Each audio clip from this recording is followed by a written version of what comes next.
Hello, I'm Rick Stivers. I'd like to welcome you to Young Martin's Reels. Today's project is going to be this Shakespeare spinning reel, number 1850. It's an FJ, which I believe was made in 1952 or 54, somewhere in that time frame. This is not going to be a quick video because I'm planning to do a repaint on this reel. It's in really bad shape, paint-wise. And on top of that, it doesn't work very well.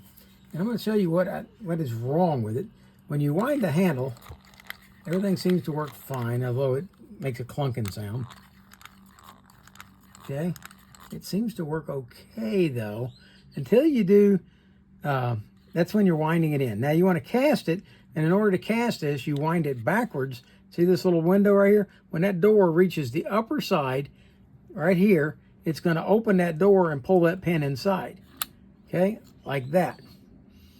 Okay, now the problem is when you go to wind it back forward, that door is catching on the edge of the spool, and I'm not sure what is causing that yet, and I've got to work on that and see if we can get that figured out. So we've got to try to figure that out, and we're going to take this. I've never had this reel apart beyond taking this off and the handle off. So we're going to take this thing apart and put it in my parts cleaner, and we're going to find out. I have found out that simple green in a parts cleaner overnight on the hot mode will strip the paint directly off of a Daiwa reel. We're going to find out if it's going to do the same thing to this Shakespeare reel. If it does, hey, I'm happy with that. That's an easy strip for me. And so that's what we're going to do. We're going to put this in the parts cleaner and put it in there with some simple green and see if the finish comes off of it. But we're going to start off by taking it apart. Let's go ahead and take this screw, loosen it up. Okay, and then take this off. See, this is our mechanism that is catching. And if you look, it's actually pretty tight. I thought maybe it had worked loose on the shaft and was wobbling up and down, but it really doesn't seem to be. It seems pretty tight. But what I do notice is that it's got just a slight angle to it. And I'm not sure it's supposed to have that angle, so maybe it's slightly bent. So, we'll have to see what we can do about that, if that's the case.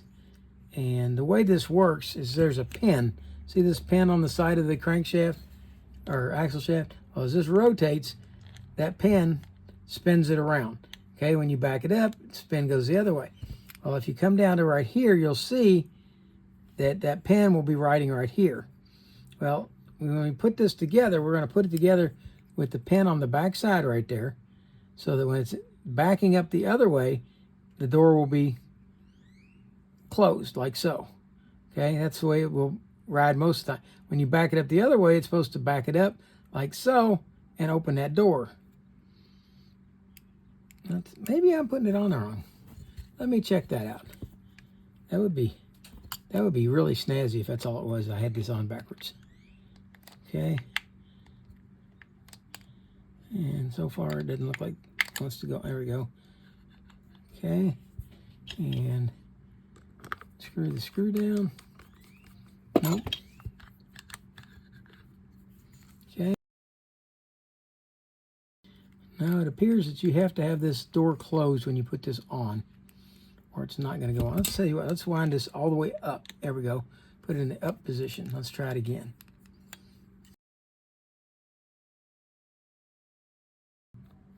Yeah, that binds it up completely. So, it appears that when you go to put this on, you want the door to be in this closed position like that. So that when you slide this on, and that arm goes in, it drops down like that. Keeps it in that position.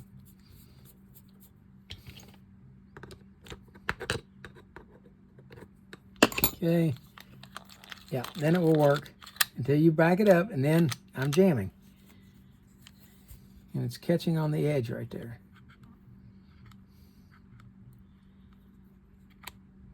And if you get it to go hard enough, it'll slip right on past that, and see it drops down past the edge of that.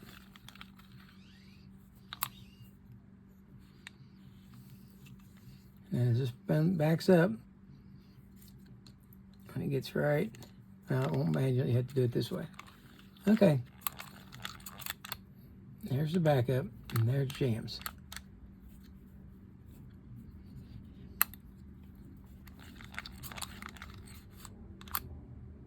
Back up. Oh, that time it worked. Back up works. Hey, did we get something? Nope, jams. And you can see it physically jam right on the edge right there.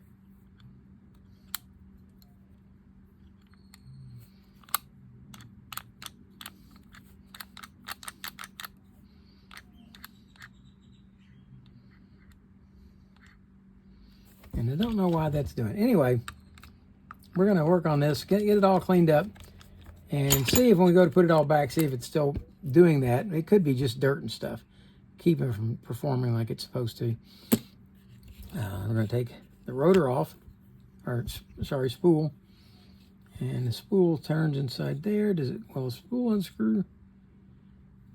Don't believe that it does, although it will come apart. There is a snap ring right here that I do not have any desire to take off.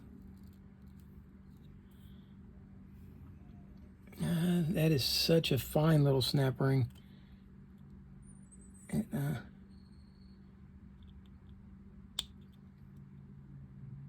Yeah, we're not going to mess with that snap ring. This is turning on here like it's supposed to, I believe. So we're not going to take that off. Okay.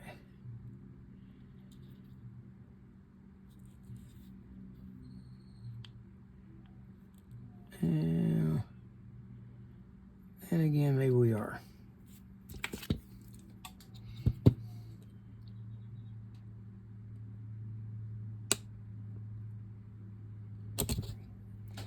And here I am trying to punch holes in myself. Okay, the snap ring will rotate. So it's not like it's stuck.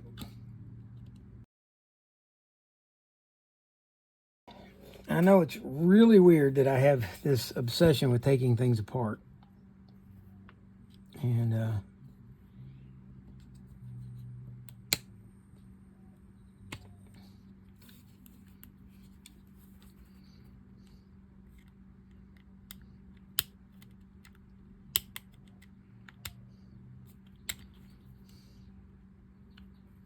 there we go. I'm under it, and there's the snap ring off. Okay, with the snap ring off, we should be able to remove this top. There we go. Now we can clean and lubricate this inside. And who knows, that might be the piece that's keeping this from being able to do what it's supposed to do. Okay, we're going to strip all this old line off of here. Okay, I got this guy apart. Do we want to take this out? No. We're going to be satisfied with that screw being where it's at. This is riveted in, so it doesn't want to come out. So there's no need to go beyond that on this part. Okay. Set that over to the side. Let's go ahead and take the handle off. Okay. Now we're going to remove the screws from the side plate.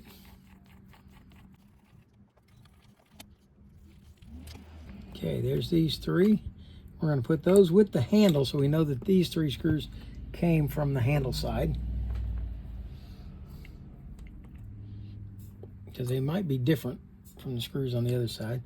Okay, let's see what we got here. All right, that's just a main gear.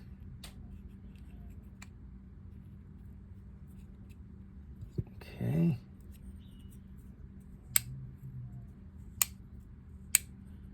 All right.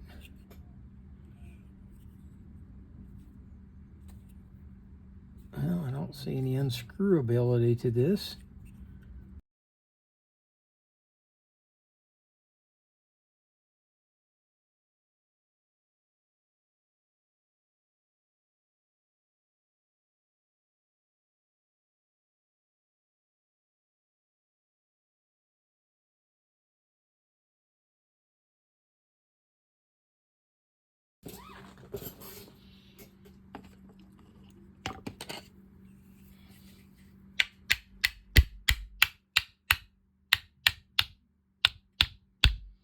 There we go.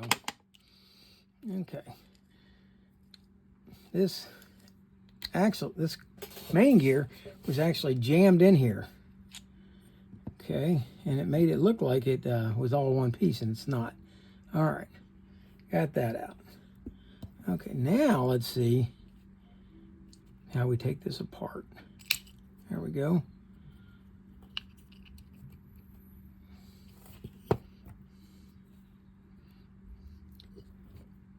Okay, this is all right, this has come apart.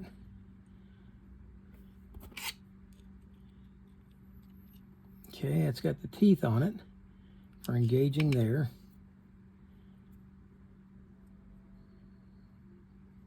And this part gauges here.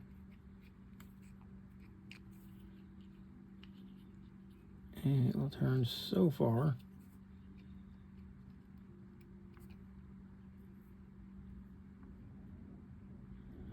All right, well, there's the spring for it.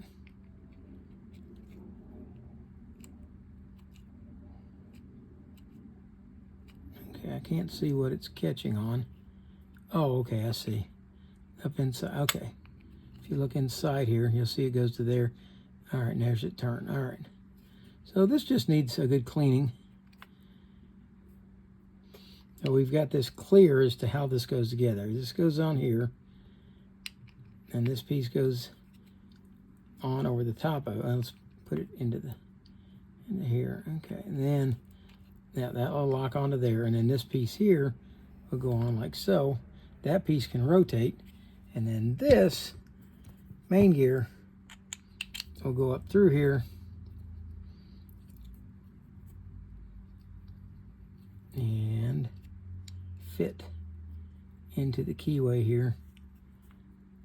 And it's going to take a little effort to get that cleaned up, so that will go on there because there's a little corrosion there. Okay, all right, I've got that all figured out. Okay, let's see what we got here. Okay, this is our axle shaft, and it's not going in and out. Why not? Okay, this is a spring. Okay, this is, all right. So this piece will move in and out here. In order to get this out, we're gonna have to remove these two screws right here. I don't think this screwdriver is big enough. I think we'll have to step up to this one.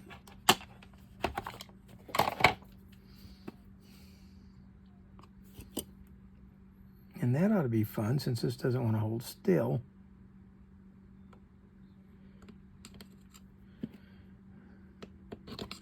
Let's see if we can scrape the grease off.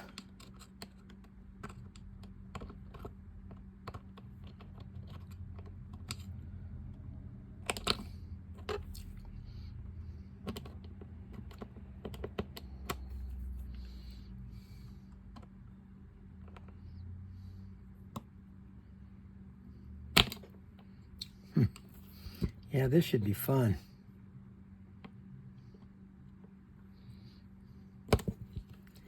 I'm gonna wedge this underneath it like that. There, that gives me something to press against.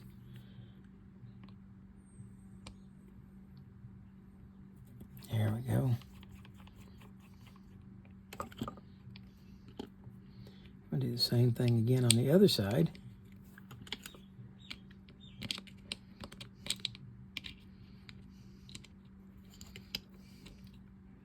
There we go. That gives us something we can press against again.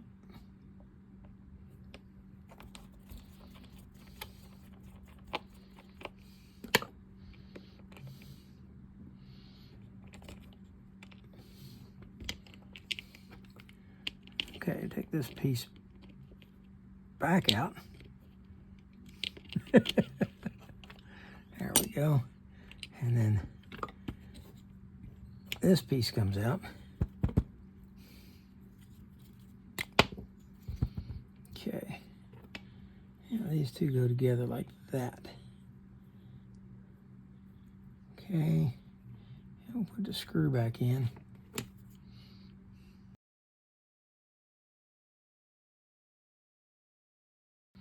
Now the axle shaft should come out, which it did. And now, how do we get the pinion out?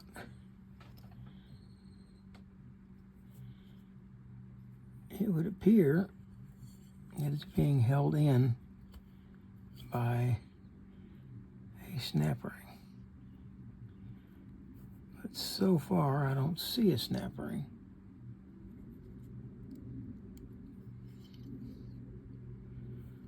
There's a pin. Now that pin lines up with this pin on the bottom of the spool piece.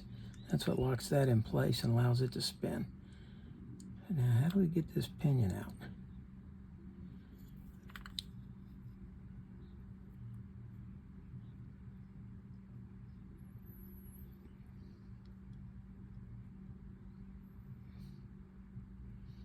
So far, I don't see.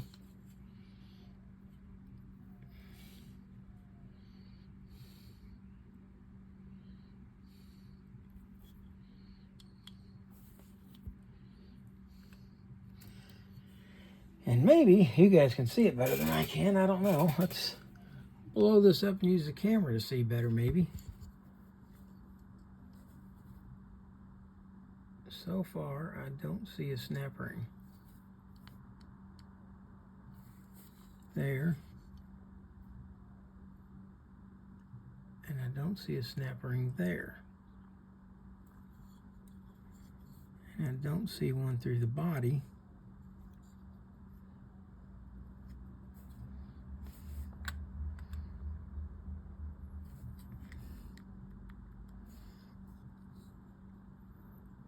Well, let's go ahead and take the screws out of the other side. Maybe I can see it better from there, although I don't see how I would see it any better than I'm seeing it right now, but let's give it a try.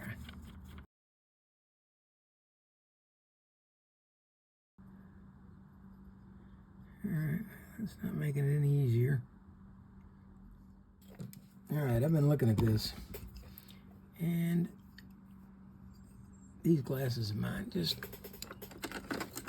let's go to a stronger pair, see if they help, because I just can't see anything with those.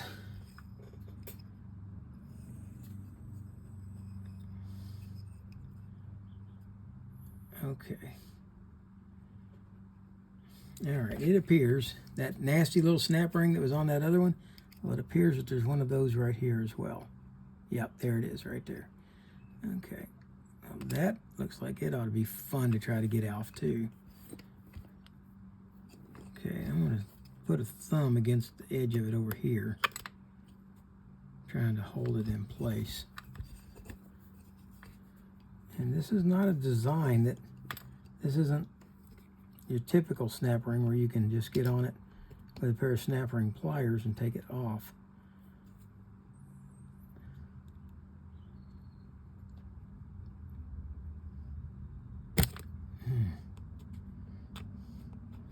They weren't really intending for you to take this back off, I don't think.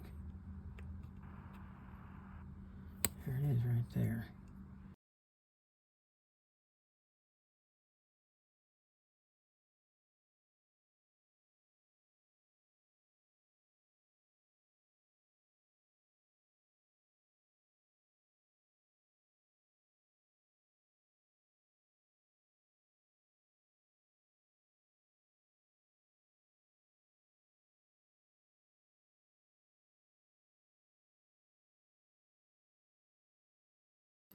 Well, you weren't on video for it when I got it off, but I'll show you what happened. I was on the phone with Dan Selvig when I got this apart. Dan had done one of these before, and he was trying to walk me through it, and we didn't do so well, but I did eventually get it off, and I'll show you what I did to get it off and how it come apart.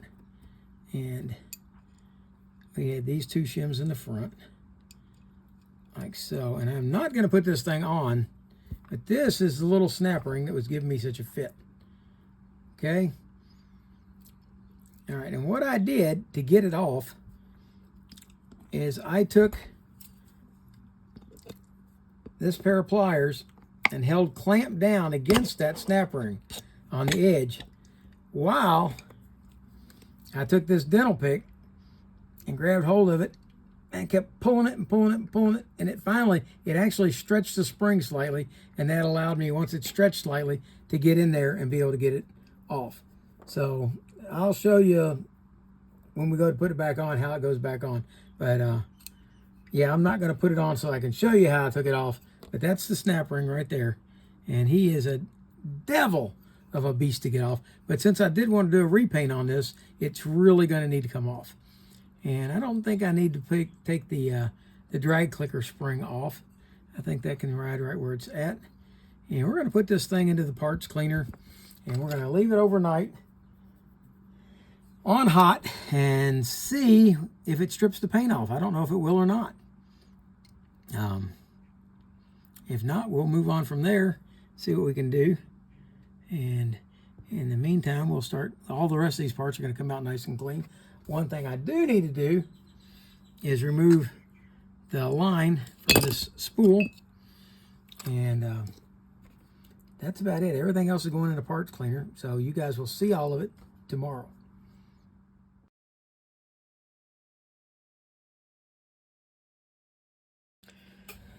When the parts came out of the parts cleaner, they looked more or less like this. They did have some little blotches of paint left on them here and there.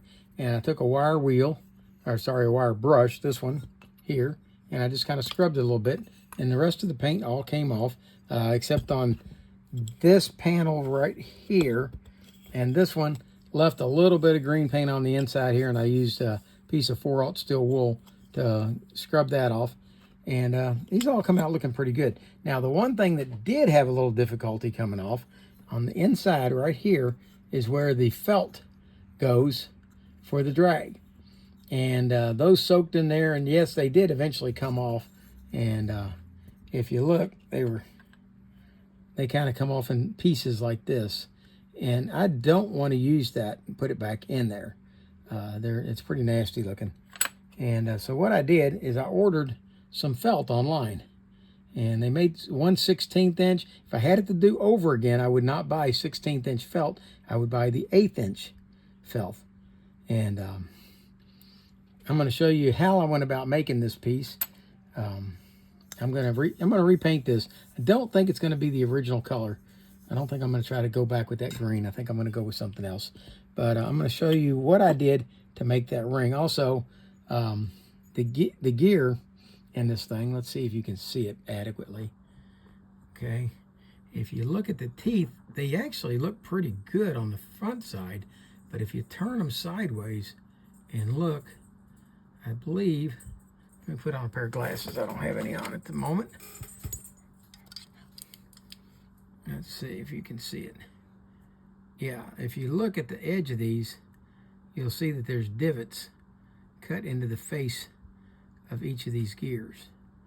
And if you look at the pinion gear, you'll see that it's even worse. See how that's been cut into? And this still would have worked. I could have put this together and it still would work, but it wouldn't be very smooth. Well, as luck would have it, Dan Selvig, who was just here a few weeks ago with his Shakespeare collection, happens to have an 1850 parts reel that he's going to send me, and we're going to salvage the gears out of that and put them into this. And one of the other pieces that I think we're going to try to salvage, one's going to be the handle. So you saw me make the new handle for this. And remember, I had to braze this up. Well, his isn't brazed, his is original. So we're going to be able to swap that part out. And I'm hoping the chrome was in good shape. If not, I'm going to try to re-nickel plate it and see what we can do. And the other part is this trap door assembly on this that isn't working properly. Maybe when I put it all back together, it will work properly, but if not, I might try to swap that part in. Okay, so let's get that all out of the way. And what I'm going to do, what I bought was, I bought a big sheet of this felt. It's a 1/16 inch in thickness. And what we're going to do, I'm going to cut a section out of it.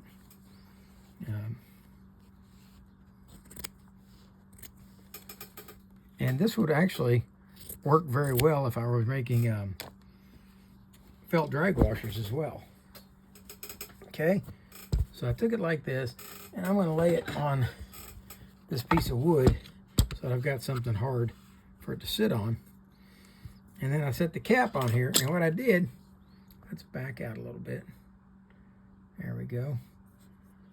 And what we did is I took and I traced a circle all the way around the cap.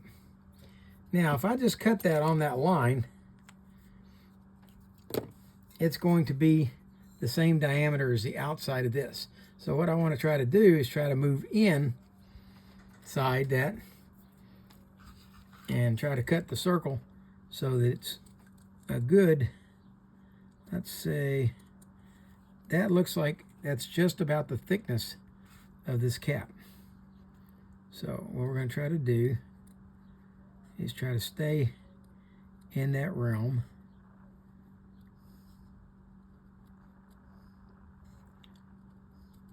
Which actually might be easier if I cut it from this side. That way I can actually see the distance.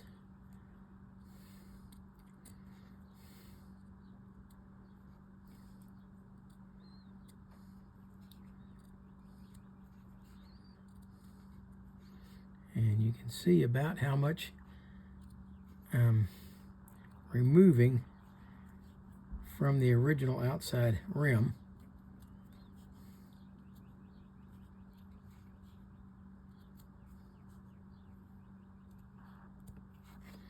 Okay, and this should fit pretty much right down inside there.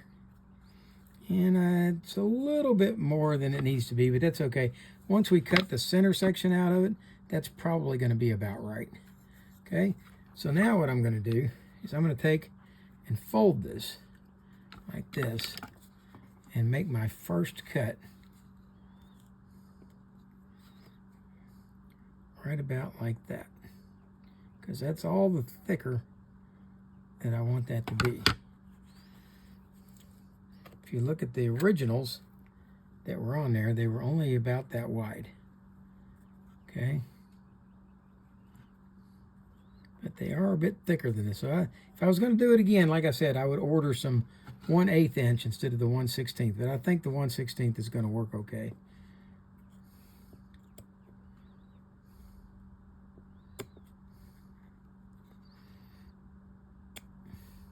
And I thought about trying to cut this with a razor, but I'm afraid that it would catch and tear. So that's why I opted to go with the scissors.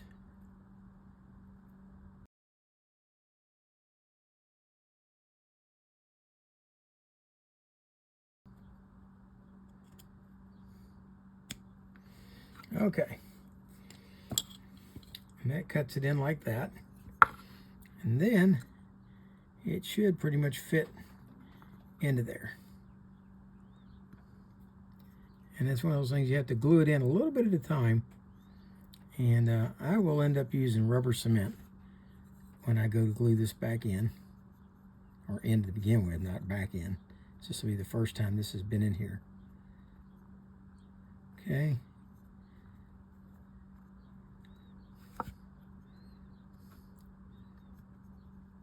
And as we pack that down in there, it will hold. But yeah, I think I'm going to use rubber cement when I glue that in. And that'll hold that in place. And that gives us our felt for our drag. And that's the way that's going to work. Okay, and I'll glue that in at a later date. But I wanted to show you how I went about doing it. And I'm going to take I'm considering polishing this up and trying to paint it with a clear coat and leave it that way. But I'm thinking that I'm going to paint the body a red, even though it originally was green. And I think the red would look really good on there, especially if I polish these side plates and left them clear coated. I think it might look pretty cool, but who knows? Maybe I'll paint it the whole thing. It's all still up in the air at the moment. Right now, I'm waiting around for the parts reel to arrive. It should be getting here on Monday or Tuesday. And there's the model 1850 spinning reel. And I think for now, this is going to complete part 1 of this. And yeah, it looks like it's on upside down, but it's not, because this is an underspin reel. So it's going to go this way. And I think that's going to complete this section. And we will, I think I'm going to go ahead and do that. And I might even do one on, if I need to nickel plate the handle for the other reel, or for this reel, then I will probably make a video of doing that also. So this may end up being a like 4 or 5 part video on this 1850. I'm getting a whole lot more in depth into this than I usually do. So I think I'm going to end this video at this point though. So for now, that's Rick Stivers, Young Martin's Reels, signing out.